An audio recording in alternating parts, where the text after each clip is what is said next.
there's two group of Christians that I'm starting to recognize. You got one group that all they care about is blessings, prosperity, and wealth. You got another group that all they care about is conviction, hell, judgment, and what sin you need to stop doing. And I'm here to say that neither is wrong.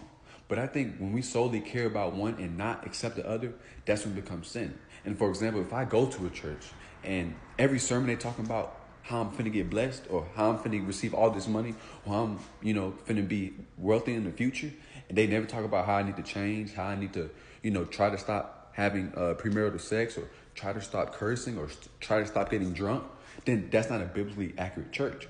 But if I go to a church that all they talk about is trying to convict me every single thing I do, or they're saying everything I do I go to hell, and they never talk about God's grace, God's love, God's forgiveness, how I need to be able to trust God, how God tells me, don't worry, he got me. Like, that's not a biblically accurate church either.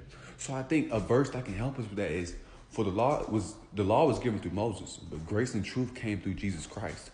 And there has to be an equal balance. And I think there's an imbalance in the church because we're not equally balanced at all.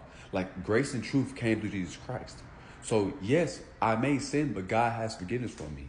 But just because God has forgiveness for me, that don't mean I should sin. So it's like, we got to accept both parts. I think, in this modern day world, in this modern day history, we only want to accept one part. We don't want to talk about grace, and we'll never talk about the truth, or how we need to change.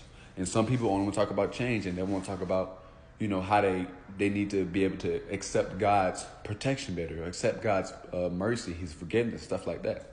So I think that's the problem. And by solving that, we got to accept God for who he is in totality, not just for the parts that we want to accept.